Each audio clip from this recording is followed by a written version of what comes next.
Looks like we're live. What's happening, everybody? Hope everybody's having a fantastic whatever day you're watching this. If you're new to the channel, welcome. Two Wheel Tuesdays, basically a live show, white noise generator for most people don't watch this live, let's be honest. And it's just kind of making racket in the background. Somebody talking about an automotive or a motorcycle thing while you're off doing something clearly more important than this, which is pretty much everything.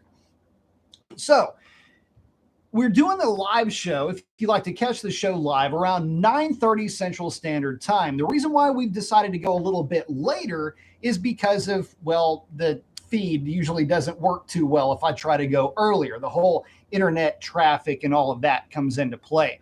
So in saying that, well, let's dive into it. So we're about 48 hours from the delivery of the new bike for the channel, and I can't tell you just how excited I am. And to be honest with you guys, I don't know that I've ever been this excited about picking up a bike. It's kind of weird. You know, you get into something and you discover that there are certain things that you love and certain things that you don't about a certain lifestyle, pastime, or whatever it is. And I am, by the way, the live show is my opportunity. I forgot, I didn't segue properly. This is my bad. Hey, it's live. So the live show is my opportunity to interact with you guys directly. And somebody just came in and makes me super jealous. Ryan is saying he just took delivery of his Gixxer today. We are going to get into that here in just a second, Ryan. He said, I think you're going to have to peel me off of it for the next week. My bro, I love it. So Ryan just picked up a 2025 GSXR 750Z, which is the blue and white. Very nice bike. I have to say that I approve. Anyway, getting back to it, guys, this is my opportunity to interact directly with you guys. Also, if I've got a video that I'm trying to put together, but for some reason the writer's block is just in full effect, and whatever it is, it just doesn't work in a standalone video, what I'll do is I'll just put it out there in a live show, and I'll just kind of bang ideas off of you guys too. Sam saying I took delivery of a pizza, nothing to see here, bro. Dude, I am starving right now. I'm not kidding. I could probably mow through at least half of a Supreme. So, yeah. So Ryan, I'm jealous. Congratulations. And most deserved. What the hell have I been drinking? What's in my RC Cola? Anyway, lots to talk about. And I am very excited, mainly because this is a bike that I am coming back to. Yeah, there's a lot of times where you go, man, I really wish I wouldn't have sold that car, or I really wish I wouldn't have sold that whatever, or gotten rid of some tchotchke that you had, car, bike, boat, airplane, helicopter, I don't know. Anyway, and this is my opportunity to rekindle a relationship with a motorcycle that I really do miss. And that's my old GSXR 750. So I will be taking possession of mine, it looks like on Thursday. Ryan said he's ordered his M4 titanium exhaust today. The old lady wants to ride this one for some reason. Saying, pizza. I'll tell you what, smoking hot. I showed her the pictures, and I gave her some context and sent her a picture of the 1985 original GSXR 750. And she absolutely thought that was super cool. So yeah. And by the way, this is the 40th anniversary of the GSXR 750. And I got to say that, you know, the more I was looking at this, the idea of going GSXR 750, should I get one for the channel? Should I not get one? And I started looking at what my GSXR 1000 content and how well that's been received. And I thought, man, you know, this is an opportunity for me to build my 750 the same way that I would build, like if someone were to say, hey, if you had one of these, what advice would you give? Because you got to remember, most of my motorcycling existence in terms of just miles, most of it is on a GSXR 750. There's a big chunk that was also on an RC51 though, too. So I've got a lot of experience with those two bikes, but of the two, the GSXR 750 is the one that I kind of always was a bit more, I I don't know what the right word is. I was just a little bit more taken by that bike. And so coming into this, and now many years later, it's a lot of fun to put this bike together in the way that I would give you guys if you're to ask me for advice on how to put one together. And it starts off with an M4 exhaust. And I got to say, I don't know if I'm going to go tie or if I'm going to go stainless on mine, Ryan. I might end up going titanium with mine just because it'll turn purple and blue, and I think that's cool. Ryan saying the tires on it are okay. Dude, was it BT 016s come on that bike? Definitely not the best shoes. You know what's funny is that tire, I think there are a couple of different versions of that tire, but that tire back in the day, it wasn't like the best tire you wouldn't be going out of your way. I'll put it to you like this. When that tire came out, I was still doing track days. Matter of fact, I need to look up. I might have been on a set of 016s the last time I was at T Hill. And I didn't really ruin them. But they did get a little greasy. But anyway, so list of modifications straight away. The blinkers. So I've got the New Rage blinkers, New Rage undertail, and I've got to make a decision on exhaust. It's going to be M4. I just have to make a decision on if I'm going stainless or if I'm going to be going titanium. It will be the long can, and definitely not going with velocity stacks. By the way, I gotta get into that little modification too. Oh yeah, Ryan, hang on a second. Check this out. You're gonna dig this, bro. So this is the New Rage, and what these are, our bikes have the blinkers in the stock. These are mirror block offs that have the LED flasher inside of it. So basically, these just sit on the bike like so, and instead of having the mirrors, because mirrors drive me nuts, man. I don't mind them, but anyway, they sit on the bike and they'll blink so you can see them. It's pretty cool looking. If you get a chance, check it out. It's the New Rage blinker for the GSXR 750 and the GSXR 600, and it was lovingly packaged by our boy Dan. So Dan, good job. You did a good job of packaging this. So thank you very much, my friend. But yeah, check it out, man. You might like those. And in fact, I've got a set of, I typically run with the winglet mirrors on the 1000, and I've found that I just don't ever use them. They always stay winged down. So I have a set of the mirror block offs for that bike too. So these may end up going on there. But anyway, that's going to be going on the bike. Of course, New Rage undertail is the same one that I have on the GSXR 1000. And a skid saying, who needs mirrors? Yeah. Sam's thinking about going to the Dodge dealership and checking out the new Charger. Check in with us and let us know what you think. But yeah, it's Sam titanium rush metallic. Skids is it? Oh, he's got the bald guy with the flex and the specs. I like it.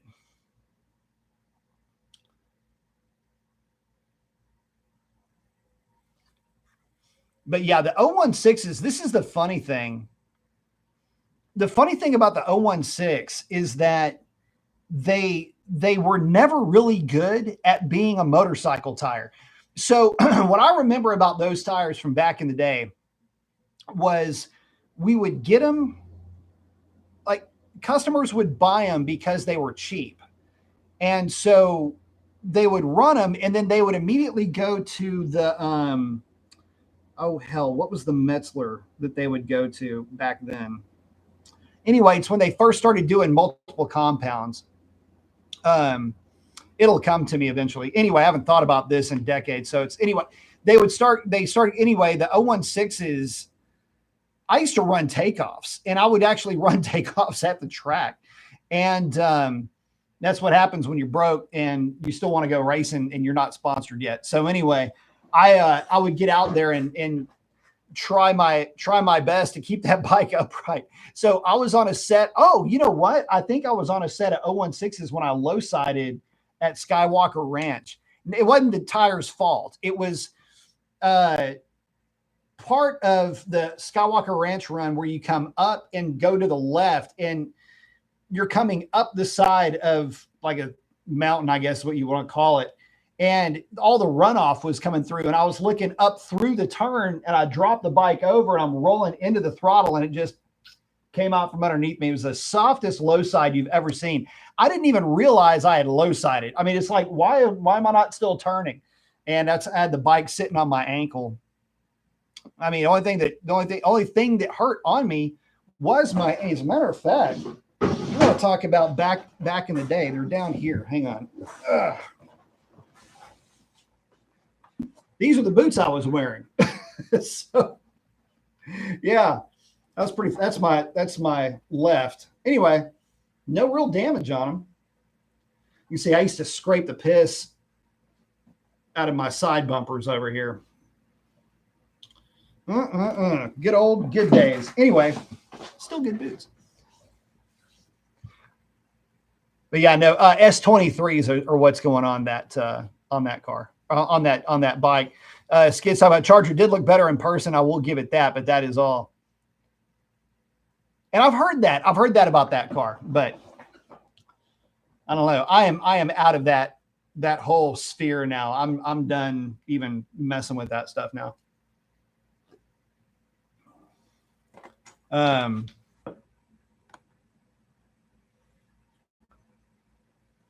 But yeah, it's like I say, S23s will be going on that bike at some point. I'm going to get it through break-in. But it was my experience with the 016s that they did not last very long. I don't know what it was about that tire, but even just riding that thing straight up and down, even if you weren't really getting on it too much with those tires, they had a tendency to flat spot pretty quickly. Not unlike any of these, lower priced optioned motorcycle tires that you see out there. So yeah, the 016s are coming off. S23s are going to have to go on this bike. And I'm going to do a couple of different things with this bike. So my old GSXR 750, with the gearing, I did the whole 1 down, 2 up with that bike. Now that bike spent all of its time either up in the mountains or at Thunder Hill. That was it. I wasn't really, and there wasn't any commute to anywhere with that bike. I mean, I would just get on the bike, run over to Skyline, go up to Alice's, and then from there run down 84, which is going through La Honda, to PCH. We'd run PCH maybe to Santa Cruz or something. And for you guys that have no idea what I'm talking about, that basically just means that there's not a lot of like just riding the thing. But there is now with this bike. So what I'm doing is I'm gonna be a little bit clever with this. I'm switching over to, instead of 1745, I'm dropping both sizes and I'm going 1644 with my gearing. And the reason why I'm going 1644 is because it's going to basically keep the same gear ratio. It'll be slightly more aggressive, but not by enough to where it matters, right? It is a non-zero number, but it's in the wash, right? But what it's going to do is it's going to push the wheelbase out by about ½ an inch, just shy of ½ an inch. And what that's going to do is it's going to stabilize that bike a little bit. One thing about the GSXR 750 that you'll notice really quickly is that it does have a short wheelbase. But you got to remember that it's 100 and close to, let's call it 145 horsepower on a 54-inch wheelbase.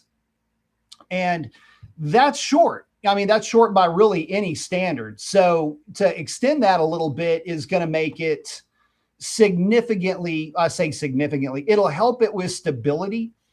To give you an idea, the GSXR 750, the wheelbase on that, it's 54.7.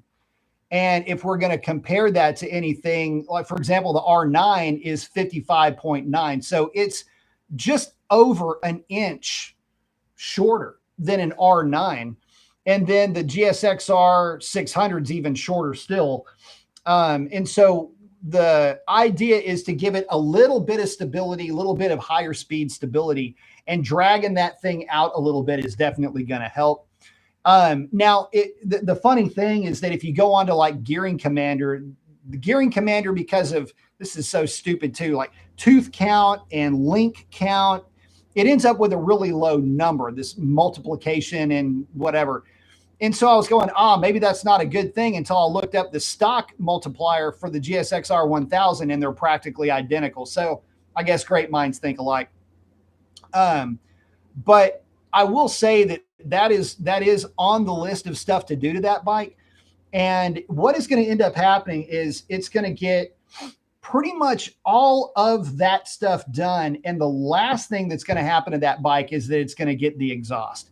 And again, M4, I'm just going to have to save up. That's the main thing. I'm just going to be saving up for that exhaust, because tires to me are the most important part of this equation. And the rest of it will absolutely follow. But I'm going to be bringing you guys along the ride the entire time. You guys are going to be breaking the bike in with me. You guys are going to be there for every mile that I can think of that will actually be worth watching. I want to make sure you guys are a part of that. So I will, like I say, I'll keep you guys, in the loop as far as everything, obviously, because it's the channel's bike. But there's a lot of cool things about this bike. And again, I'm really looking forward to this. Oh, one other thing I'm probably not going to do, I don't think, it's not going to get a quick throttle. I don't think this bike necessarily needs one. I think it's got a 72-degree throttle from the factory. To give you an idea, the GSXR 1000 has a 72-degree. If it's a 90-degree, then I'll get a quick throttle for it. Let me scroll back up here and check in with you fellas. Oh, Skid's talking about the new Charger. Yeah. Ryan's asking, who would I advise for a tune? Okay, so I use More Mafia for my tuning. I don't see anybody. I mean, you've got More Mafia, Two Wheel Dyno Works, and there's one more. Crap, can't remember the name of it. Anyway, there's a few of them that are out there. The big name is the one you want to go with. So whether it's Two Wheel Dyno Works, who does a great job with these bikes, Chris Moore, More Mafia, I think they do more GSXR 750s than any other bike. GSXR 1000 might be giving it a close run for second, but if you talk to that company, they literally tune more 750s than any other bike. I know they're all at a race right now, and I've got a call into them to talk about both my 1000 and my 750. So, but yeah, that's who I'm going to go through. And, I would say that you can't really go wrong with him when it comes to this bike. And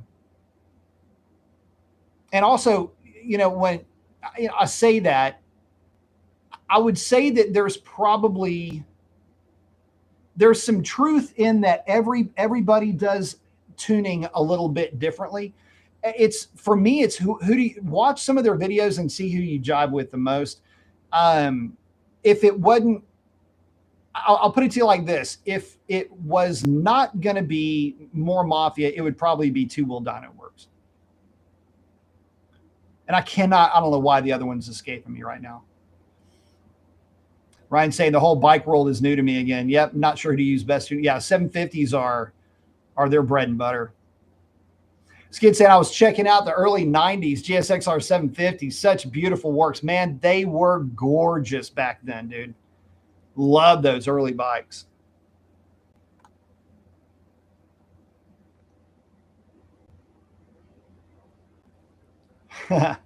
Sam, yeah, I can't afford much of anything myself. Yes, let's see. Skids and Reiner checking in. So here's the thing. I'm a little bit torn with the 750 as far as track time. The reason why I say that is, guys, I'll be real honest with you. I do want to get this bike on track. I don't want to lose track of the whole why did I get this bike though. I don't want to end up being a trackhead.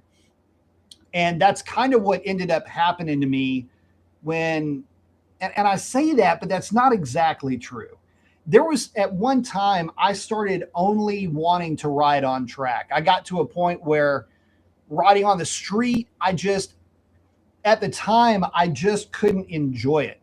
I would have much rather ride on the street, something like an old Bonneville, like an older upright, maybe I got this picture of an FXWG Harley over here on the calendar, something like that, something that would be, a street oriented motorcycle. And if I was going to ride a sport bike, I wanted to ride a sport bike in an environment that was going to allow me to ride a sport bike the way I wanted to ride the thing.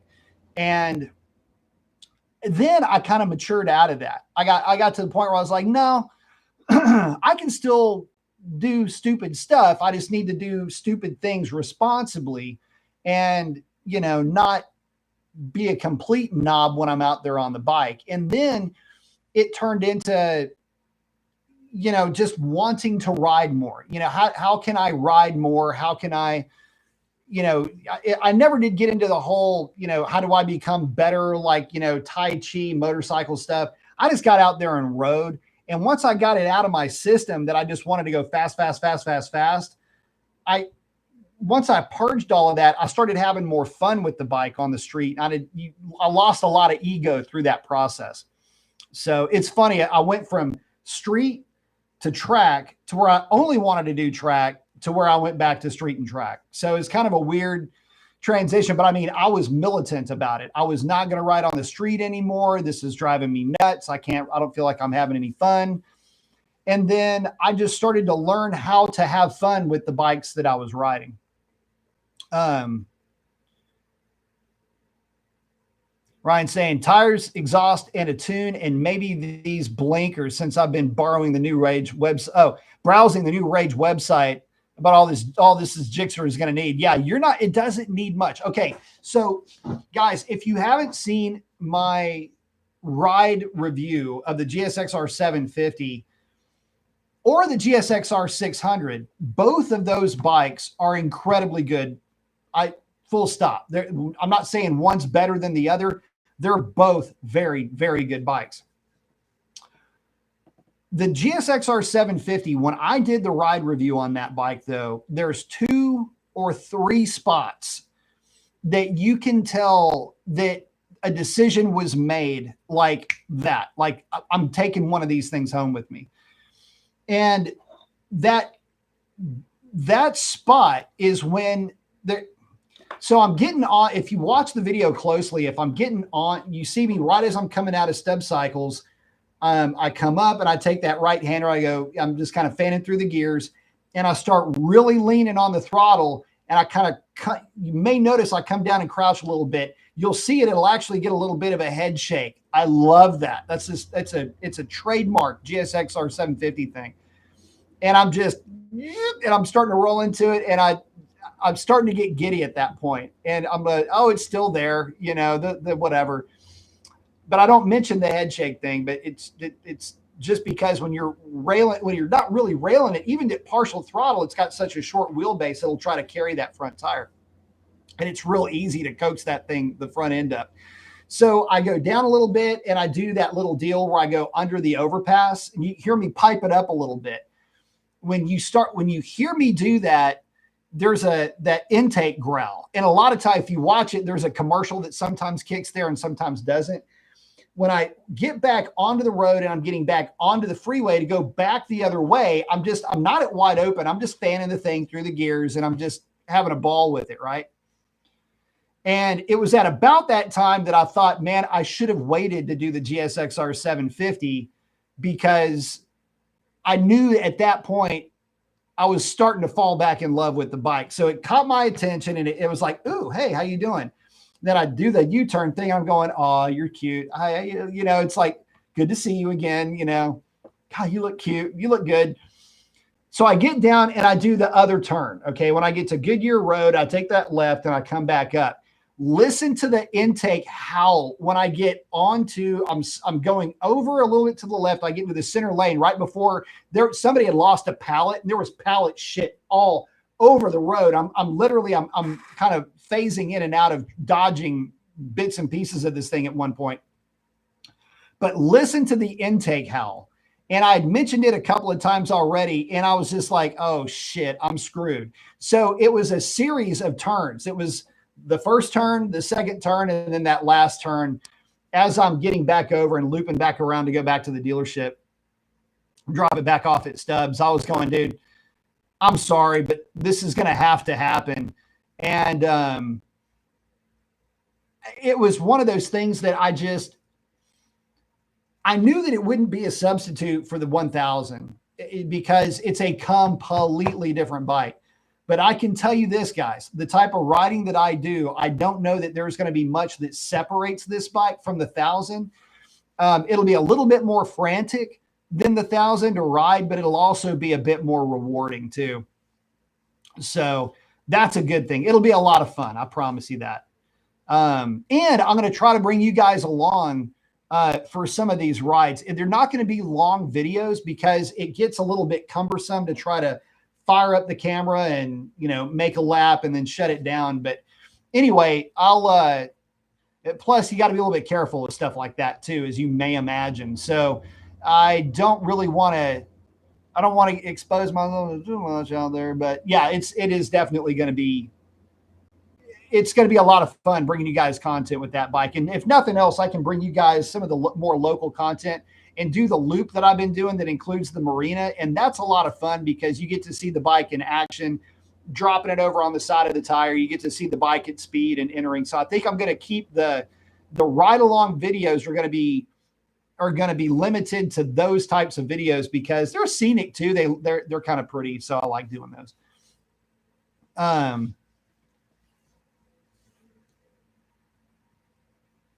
Let's see. Sam's checking out. He's got to get to work. Sam, see you, buddy. Have a good night. Ryan, the 750 is fun to play. I bet you'd love it on the street, Andrew. Oh, dude, they're awesome track bikes. See, this is the thing, okay? The thing about a 750 versus a 1000cc bike. Now, keep in mind, my experience on track is really, we'll just call it only with the 750. That's not exactly true, but the majority, the part that would matter, right? Here's the thing about the 750 versus 1000. On a big track, on a long track, yeah, the 1000 is going to be obviously a better bike. You can carry a lot more speed with a 1000cc bike and they're more stable. On a shorter track, GSXR 750 is very difficult to deal with because it still has grunt and it still has almost leader class, or at least from years ago. It's got a lot of power. So it's a lot of fun. It's very engaging, and you can just run lap after lap after lap after lap after lap with those bikes because it doesn't beat the living hell out of you. You got to remember with a 1000cc bike, if you're riding it like a 1000cc bike, it is going to be more taxing on your body. You've got a lot harder acceleration. You're under a lot heavier braking. There is a lot more that you have to commit to with a 1000cc bike if you're going to ride it the way that the 1000cc bike needs to be ridden. On a 750, man, you just ride the bike. I mean, you're not really overly committing. It goes as fast as it's going to go, whatever it's going to do, but you can carry speed. The braking zones aren't as critical because you're not carrying the extra 15 miles an hour on the back half, if not more, on some of these shorter straights. I can tell you that I never really thought about braking zones with my bike at T Hill. I just rode the bike and, I go, oh, okay, I need to go a little bit faster through that, or I can enter turn one a little bit faster, or I don't need to go into turn one that hot. But I just kind of figured it out and went about it. I wasn't looking at markers. I was just getting the bike set up and would drop into that left-hander on turn one or go through 4 and 5. And it was just the 750s. It's like your buddy. And I'm going to be doing a ton of of content with this bike, but don't get me wrong, the 1000cc stuff isn't going away. The T120 is not going away, and the Daytona is not going away. So you'll still see those bikes pop up here and there, but for the most part, it's going to be pretty heavy into the sport bike stuff. And of course, we've got riding reviews coming up. So I have got to redo the ride review for the Hayabusa and for the Tiger 1200 because that footage is practically useless because the mount broke on my helmet. That was pretty cool. So anyway, there's that to deal with. But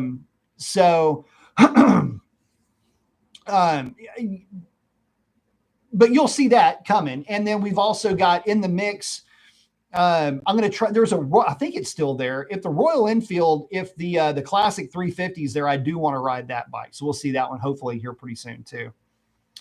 DM saying, good evening, y'all. What's up, DM? All right, what's that AC/DC song? A Whole Lot of Rosie. Goldfish, why did you choose the 750 and not the 600 since you already have the 1000? So a couple of reasons. The 750 at my weight, which is right at 200 pounds, it's got a little bit more grunt. And I like that because to me, it's a 600 the way that a 600 would be for a guy that might weigh 140 to 170 pounds. So it's not like and this is another thing too. This is what I'm going to be going over all this stuff in upcoming videos, but hey, that's what the live show's for, right? The 750 and the 600 do share the same chassis swing arm, but they don't share the same gearing. And because the 600 has a shorter chain, it's got a shorter wheelbase. And again, for a smaller rider, it's great. For a lighter rider, it's really good. They have a low seat height, so that's very comfortable. But again, for me at my weight and my size, the 750 is just a better bike. And again, it is a 600 for a guy that weighs 200 pounds, basically. Does that make any sense? I hope that makes sense. I loved the 600, by the way. And here's the thing, the 600, it can be argued is of the true 600cc bikes, it's easily number one or number two, depending on how you math out what is important to you and what you like. With the R6, it's difficult to say the R6 isn't or wasn't the best, but the GSXR 600 had absolutely no problem walking in lockstep with that bike. It's not as big of a displacement as a 636, so I don't really compare the 600s to the 636. And I just kind of leave that bike. I like to compare the 636 to the GSXR 750 because it kind of works out like that. 636, 675, and the 750 always felt like were more appropriately, the 675 would have been the Triumph Daytona, were more appropriately kinned, if you will. Ryan saying Indian Chally. If they still have it, that bike may have already sold. Ryan saying in the garage, wiping it down while listening to Professor B. Well, hang on. Hold on. Let's do this. Let me give everybody some window dressing real quick. Hang on. There we go. All right. So, oh, Ryan, hey, have you received your seat cover yet? You can get these on Amazon for next to nothing.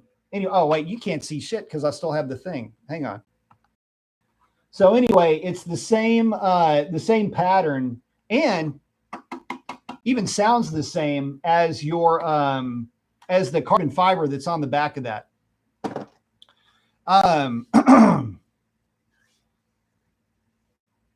But yeah, I would love to get on the Indian Challenger. I'll tell you what, the big thing with me and the Indian is that it doesn't have the Harley Davidson kickstand, man. That is a hell of a thing to have to deal with.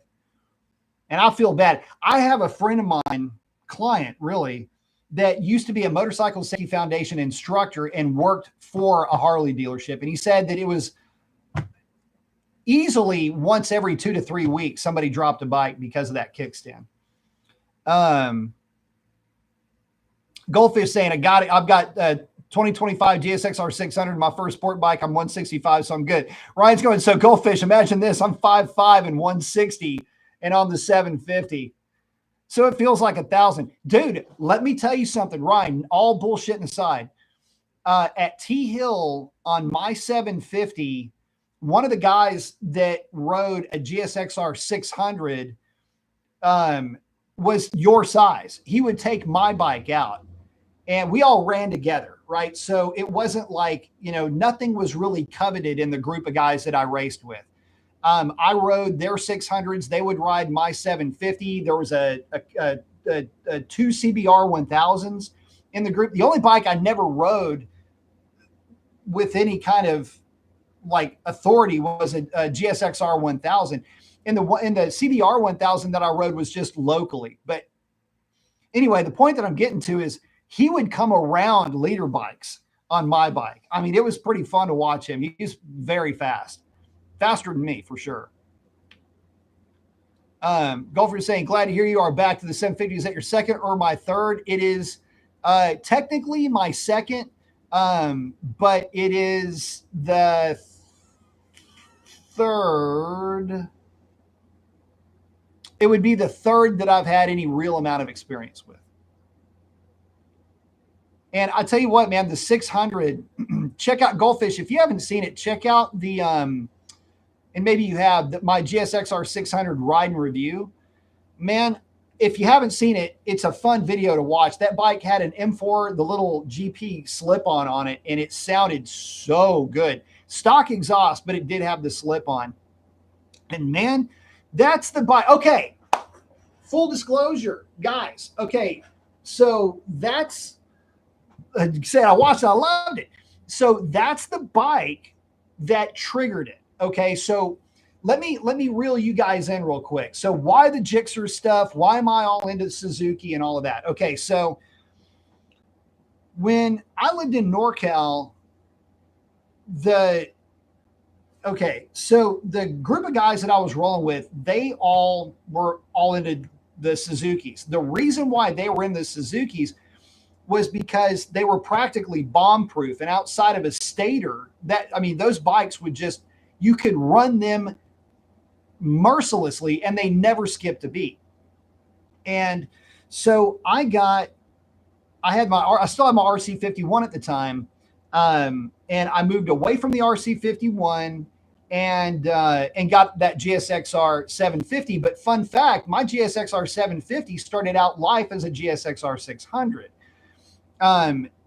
There was two bikes that came together to make that bike. The GSXR 600 launched a motor. I sat there talking about how good they are. This one actually did get a little bit stung, but it was practically a track only bike. And there was a guy that wadded up a GSXR 750 at T Hill. I think it was at T Hill, or was it Pomona? Anyway, so out came the 750 into the 600, and all the harness and everything else, all of that went with it, along with a GSXR 600 exhaust cam. And so from there, it had a full Yoshi, what the hell was that? RS11, whatever it was. Anyway, I'll have to see if I can find that picture. Anyway, there's a picture, there's one of the few that I have, but it's got me leaned over on T Hill. But that's where my 750 got its start. And man, whatever it was, me and that bike just gelled immediately. I sat on it and just everything about it was practically perfect. At some point I put a rear set on it, had a quick throttle, and it was an 06. What else did I do to that bike? Back then it was Power Commander, and that bike that bike made 132 to the rear tire. So it was a pretty healthy version of that bike. And that's what kind of got me into it, though, the whole Suzuki thing. and it just never really stopped. And so when I got on, this is a long way to get to a point, I know, but hey, it's a live show, right? It's what I do. So when I got onto the GSXR 600, I was just going, okay, this is very familiar. Like everything just sat right perfectly in place. And so from there, it was just, man, I wrote it and I went, damn, this is good. This is really good. Like, in fact, that white bike that I rode damn near came home with. And I thought, no, this is going to make somebody really happy. Somebody's going to love this bike. They need to run with it. And then this is what happened. Okay. So I had already had the 1,000 and I was, just kind of kicking it. One day I'd gone up to the dealership to get, what did I go up there to get? I think I went up there to get oil, matter of fact. And, well, here's the problem. This bike right here was sitting on the showroom floor. Now, something that you need to know about GSXR 750s and motorcycle dealerships. It is very difficult to be wishy-washy when it comes to buying a GSXR 750.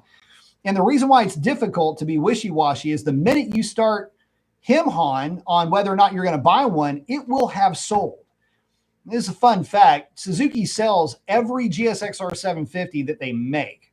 So they do not stick around for very long. So I looked at it and I was going, oh, it looks so pretty. It's the same color as my favorite drink, and so I'm just, anyway, I was going, man. And then it's like, it dawned on me, oh, damn, it's the 40th anniversary. And then it dawned on me again, oh, damn, I need to do more, because I started looking at, anyway. It was one of those things where I just went, damn, I need to do this. I'm going to go ahead and do this. And so I'm getting rid of the T-Bird. I say getting rid of, I'm letting the T-Bird and the Rebel go. And they are significantly helping me, helping to fund the channel getting this bike. DM saying RS3s. Yeah.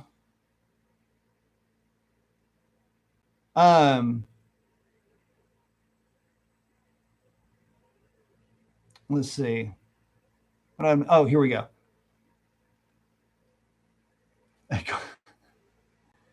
DM saying, I did too. Love that 600 video. Ryan said, yeah, the bike I test rode is not the one I took delivery of. Yeah, same here. Here's the funny thing. So the bike that I did the riding review on, I was like, man, I really like the black bike. The black bike looked pretty. And so I called up the dealership and said, hey, what's up with the black bike? And it's like, it's sold. I mean, they sell so quick. But my heart was set on the blue. There was no way around it. The Captain America looking paint job looks cool, but and nothing against that at all. But damn, dude, you just cannot mess with the classic throwback paint scheme on the last real, honest to God, retro motorcycle that's being built. And when I say not really retro sport bike, guys, this motorcycle, let's be real here, ain't nothing changed on this bike for about the last almost 20 years. Nothing substantial. There's been some cosmetic stuff, and it is lighter now for sure. There's been some changes, but nothing from a technology point of view. And what I mean by that is, a little thing here and there in the engine, yeah, chassis a little bit, yeah, but you don't have TFT screens and rider modes. And I mean, there's a power mode, but you don't have anything really in this bike that's going to, what am I trying to say here? Oh, it's not going to do anything. It's not going to be like a modern bike. It's a very old school bike in the way that it goes about being a motorcycle, right? So that to me was still so endearing to me. Basically, this has the same technology suite, except for riding modes, which you don't really count because you don't use them anyway, right? And I don't even modes. It's a power level. Hell, I don't even know how to set it on this bike. I'm just get on it and you ride it. It's the same. It doesn't even have a gas gauge. It's got a fuel light, right? It doesn't have any TFT screen. It's got a tachometer and it's got an LCD screen that has a gear indicator, which is cool, and a speedo. That is it. What more can you want, right? And so that's what I loved about this bike is that it's a very modern motorcycle, but there's nothing modern like the tchotchkes just ain't there, bro. It's a true, pure motorcycle, and that's why I wanted it. But it's the sound, it's the theater that's the thing. Guys, if you haven't ridden a GSXR 750, I don't know how to explain what it's like to ride one. Watch my videos as often as you can, every day. Put them, if you just want to go to sleep, put them on. It'll does it for me.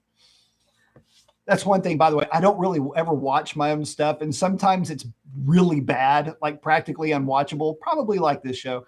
But it can be, it's kind of funny because sometimes I'll watch this, I'll watch it and I just go, dude, the inside of me comes out. One of the things you'll always get from me is a very genuine response, whatever I'm doing. You're getting no filter from me. And so one of the things you're asking about the GSXR 600 video, if part of that video, you'll hear me say, oh, I remember you. That was not supposed to come out of my mouth. That's kind of a fun fact, like behind the curtain thing. I didn't even realize I said it until I went back and reviewed it to make sure I didn't say or do anything bad.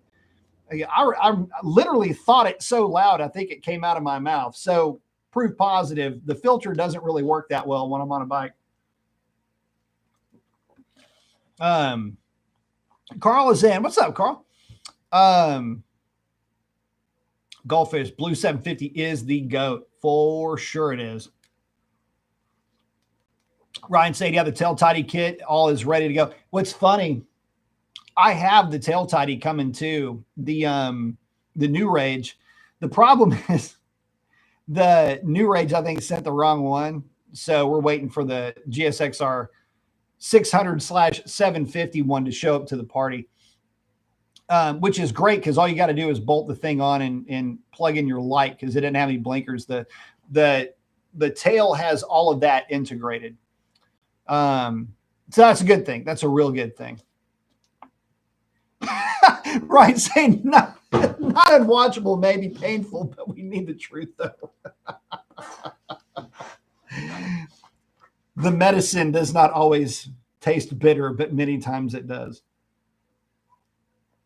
No, but I'm always having fun. That's the thing. And this is the other side of it too, guys. I have a hard time not having fun on motorcycles. I don't really have much of an ego when it comes to the bikes that I ride or any of that stuff. As long as I'm on two wheels, I'm having fun. To me, it's a lot more about the theater though of the bike.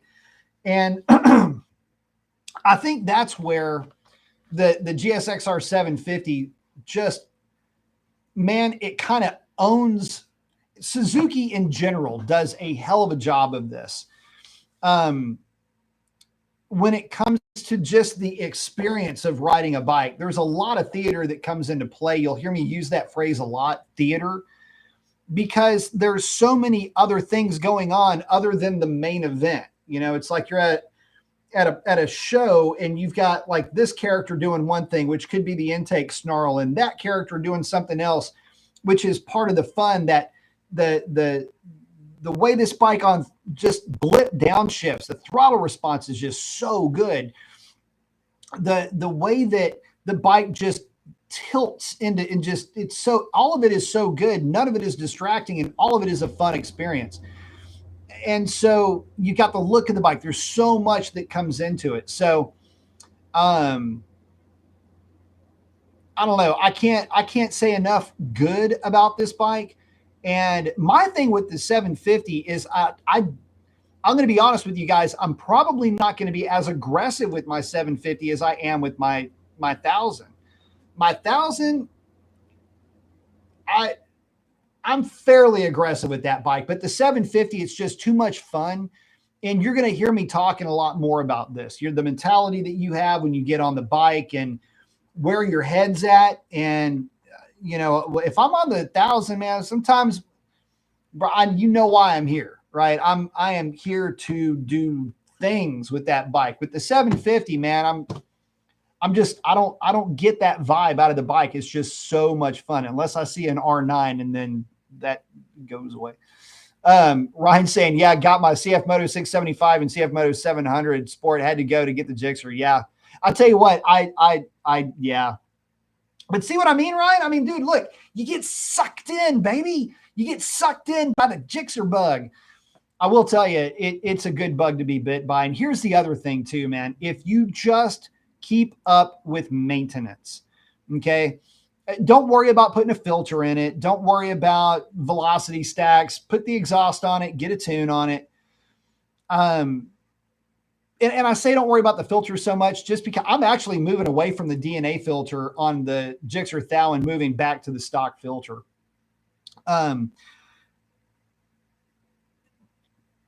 This will be a bike that you can ride literally into your 80s.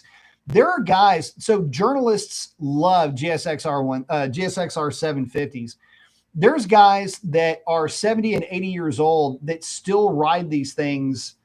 They'll ride them on track. You'll see them, I mean, getting after it up in the mountains. It's the freaking weapon of choice for all ages, all age groups, all riding styles. So yeah, there's a lot to be said for this bike. I mean, if you can only have just one bike, I'm seriously. Plus parts availability. Dude, I got this cover, okay? It sounds the same, taps the same everything as what's on the tail of that GSXR 600 or 750. It's like $30. You know, I mean, is it going to fit perfect? Yeah, probably not, but the seats don't fit perfect. So what do you want me to tell you? I don't know. It's little things like that just kind of tugs at my heartstrings for some reason.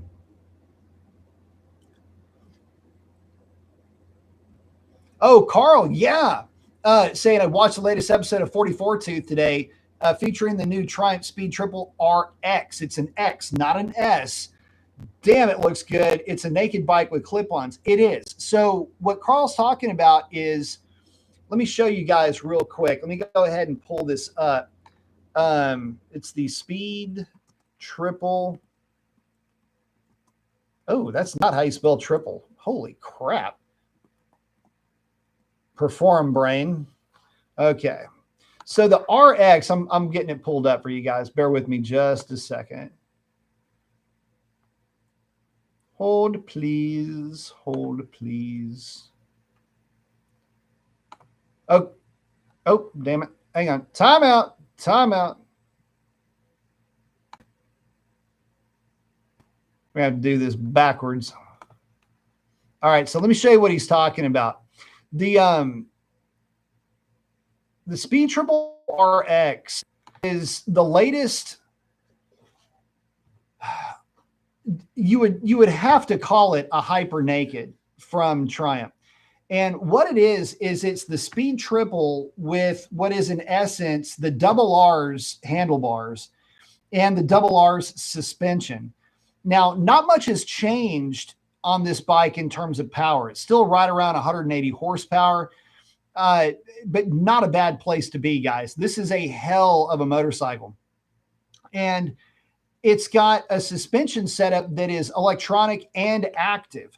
So it will actually sense how you're riding the bike and make adjustments to fit your riding style in the moment. And that is some pretty trick stuff. Now, these bikes are not coming cheap. This is about a $19,000 motorcycle, and it's a triple, so it's unique in that respect. If you've never heard one of these 1200cc triples, they sound amazing. But it's got, again, that it's a I forget what the torque is, but it's way up there. I want to say it's something like 100 and so, it's 100. I think it's over 100 pound-feet of torque. Anyway, lots of torque, great horsepower. They don't weigh that much. This bike only weighs like 430, 440 pounds. It's got a ton of power. I've ridden the Double R, which is in essence this bike with a bikini fairing. And guys, I got to tell you, that bike is really good. And it was a toss-up at one point between that bike and the GSX-R 1000. And I had to make a business decision at that time. And man, the Double R was a little bit more expensive, but it would not offer up the same kind of content availability, relatability. The market isn't as big, and the aftermarket isn't as big either. So there's a lot of reasons to go with the Gixxer, but man, I got to tell you, from a fit and finish point of view, it is real tough to beat a Triumph. Ryan's saying the sound of the Gixxer 750 is the same as when I was a teeny bopper, for sure. That's the big takeaway with that bike. Oh, this is the other thing. So one of the fun things about the Gixxer 750 is that intake howl and that intake growl that it has is it sounds a lot like a carbureted bike. I can't tell you what that sound sounds like because there's nothing. It's a very almost hollowy sounding. It's a unique, very placeable sound, and it's tough to put into words. You really hear those intake valves popping open. I mean, it's this wow type of sound that you get out of it. So good. Anyway, this is the bike that Carl was talking about, and man, I got to tell you, this thing is, I mean, this is a hell of a good looking bike. The only thing is this. Okay, let me tell you what the only downside for me with this particular bike would be. If you have a motorcycle that makes really much more than enough power to get down the road at like 90 or 100 miles an hour, you need something to break the air out of your way. And if you don't, you always have the wind pushing on your head.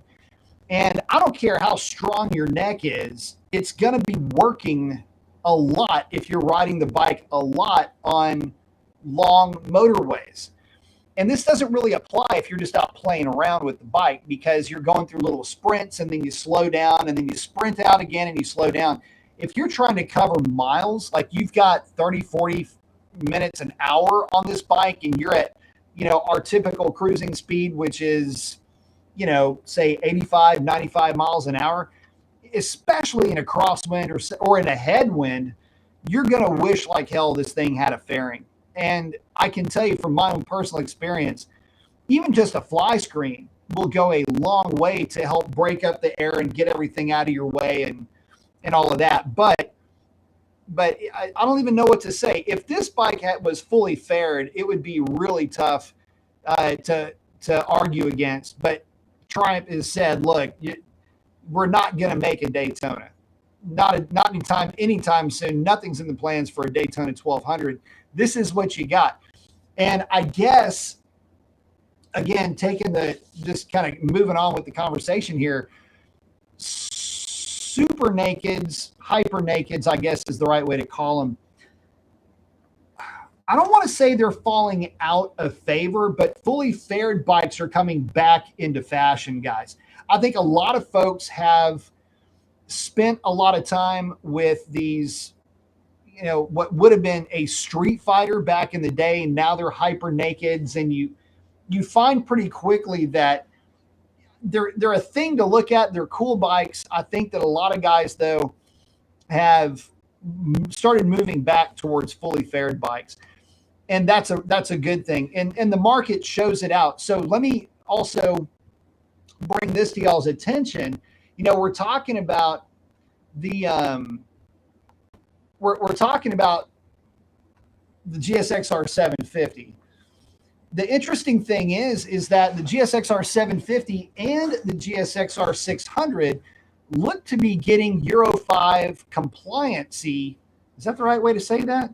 Anyway, it looks like they're going to come into being Euro 5 compliant, which means they'd be able to be sold in, well, Euro and everywhere else that would, I don't know, comply with that standard.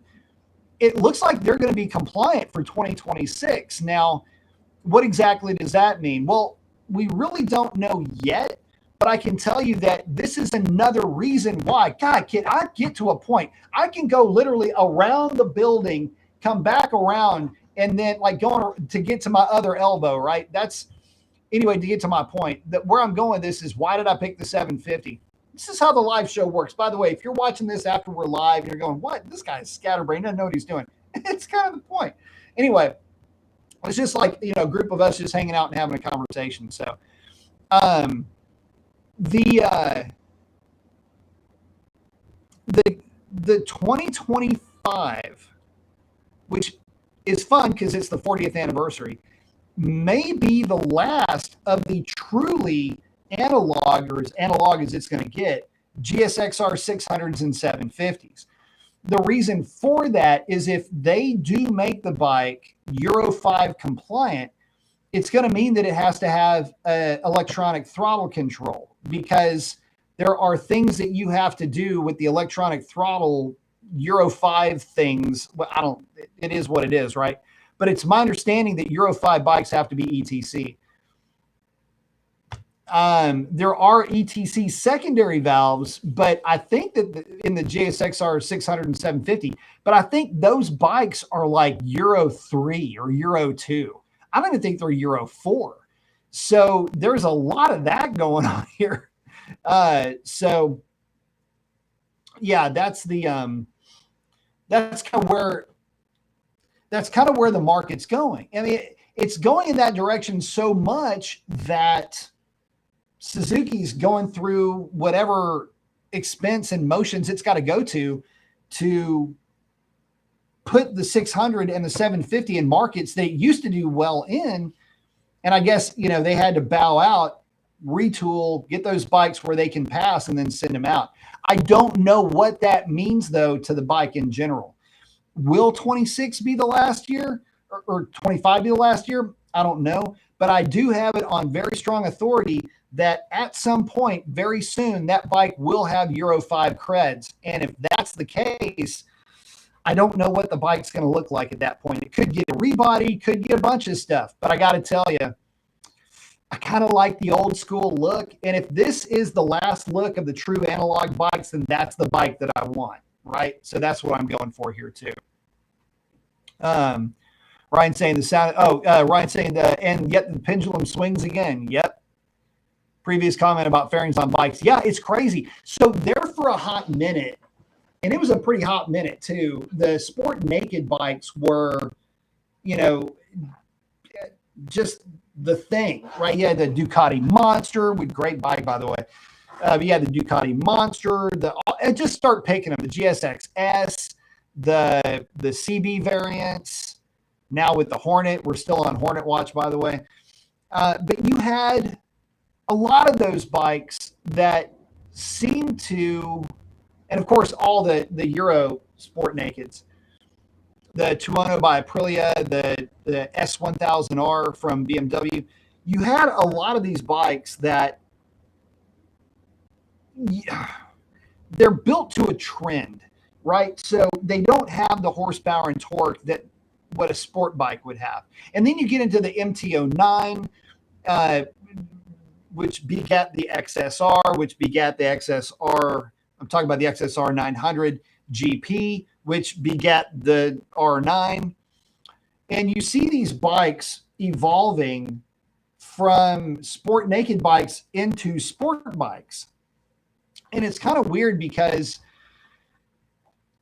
if you're of a certain age, you only know sport bikes to be sport bikes.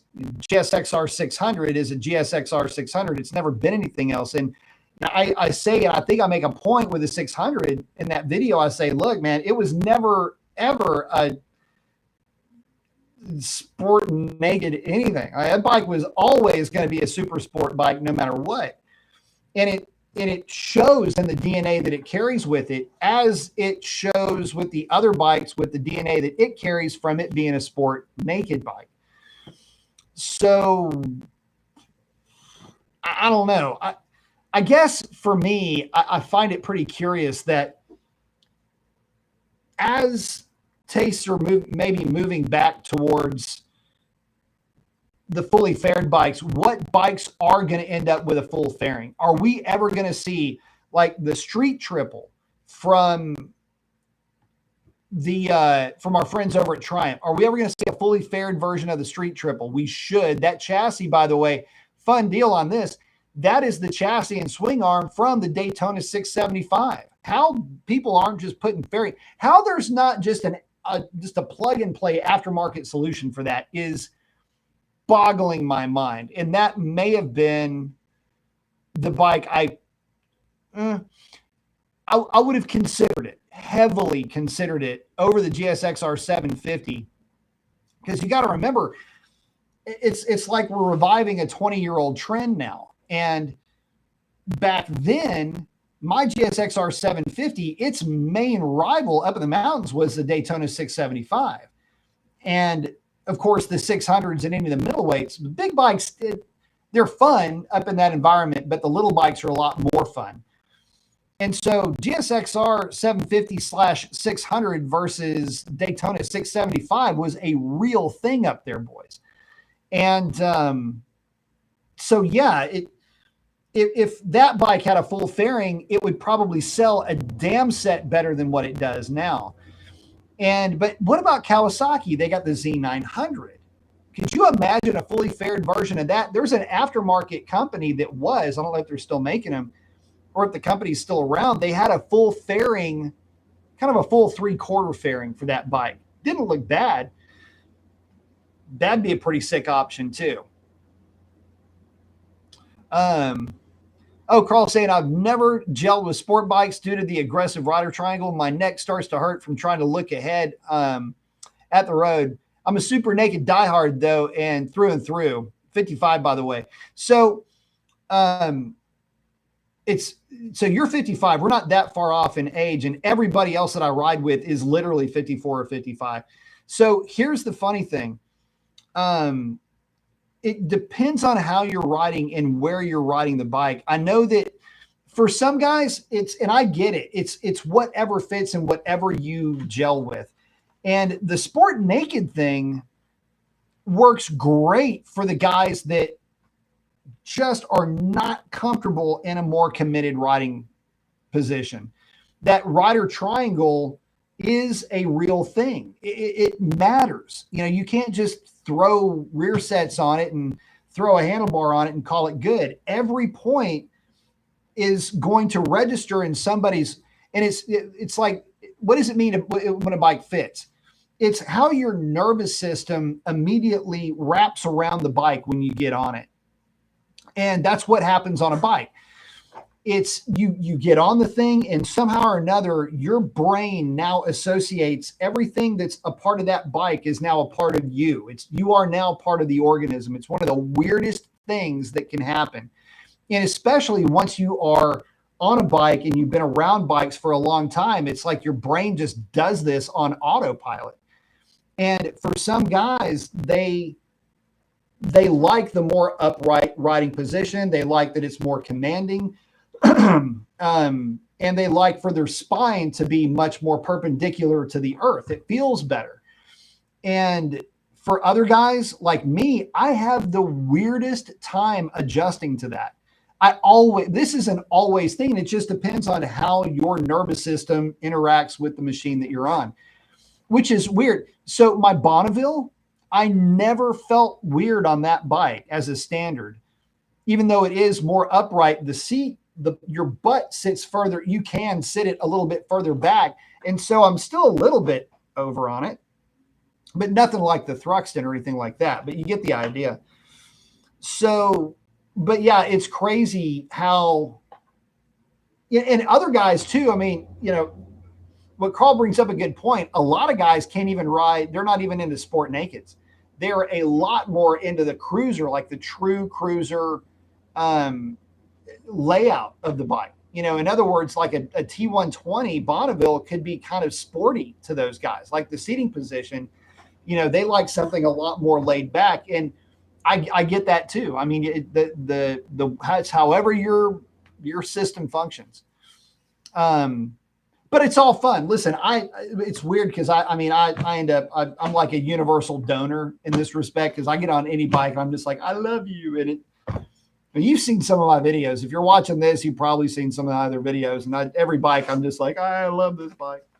But I do. I always find something fun and positive to talk about whenever I'm on a bike. So it's rare for me to get on one and really just not like it. Ryan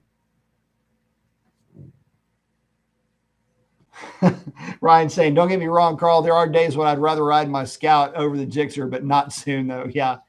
Listen, if I can get on that Challenger, I would love to get on that Challenger sooner than later. Oh, Carl's up in Canada saying I don't need to get right on highways, and that's the major part of it. If you're not on highways, there is a strong place for the Sport Nakeds in that environment. It's really only one. It's the only time Sport Naked has a disadvantage over the sport bike is, frankly, when you are on motorways, like traveling, you know, just literally just doing nothing but racking up miles on motorways. Then the Sport Naked is not the bike that you want to be on. But if you're on B and C roads and you're out kicking it and having fun, and you don't have the committed travel time to get to a certain place, then, or if you're on, like, if you live in an area where, yeah, you're kind of on a highway, but you're not on a high speed highway. You're like more like 60, 65 miles an hour. You're just kind of chilling, getting somewhere. They're great for that. But man, you try to do highway speeds and it's going to be no fun. And yeah, I did. If you guys have seen it, this big old, this meat that's hanging off my arm. So y'all are going to love this. I did an oil change. Squirrel, I know, right? Anyway, I just noticed it in the camera. This guy right here, a little bit of a. So it ain't yours until you bleed on it, boys. So I had done an oil change on the GSX R1000, like literally just did the oil change, and I had been running it. And what I'll do is, get it all up to temperature and check it for leaks, and I'm going over everything. And I did a video going, hey, I did the oil change, whatever. So anyway, I was checking it for leaks, and part of the, you go to drain the oil, you put the drain plug back up in there, the crush washer, it still had some residual oil in and around it, and it had dripped on the floor. And I was like, what the hell? So I went to crawl up underneath it. I got my light, and you can see exactly where this is going, by the way. The bike had been running. Okay. I know the bike's been running. I'm the guy that started the bike. I'm the guy that watched it run. Anyway, I go to look underneath it, and I get my light, and I go to shine my light to see, damn, did I screw something up? And I'm looking, and it literally made this stupid sound. It goes like that. It literally made the sound. And I went, dang it. And so you look and you go, yeah, that's going to be falling off. So yeah, I'm in the process of stuff falling off of and like I say, it ain't yours until you bleed on it. So there you go. Right. Say I need to go bleed on my Gixxer now. Right on, man. That's awesome. Yeah. Oh man, guys, listen, I just noticed what time it is and how deep we've gotten into the show. We are an hour and almost 14 minutes in. So I've got to check out. I got to wake up early. But guys, thank y'all so much for hanging out with me. Love each and every one of y'all. Would not do this without you. Be on the lookout for updates as I can. I'll be bringing you guys every bit that I possibly can with the new bike. Ryan, congratulations again. And guys, get out there and do something cool for somebody. Chances are they need it way more than you know. But with that, I'm going to wrap it up. Thanks for stopping by. Hope to catch you on the next one.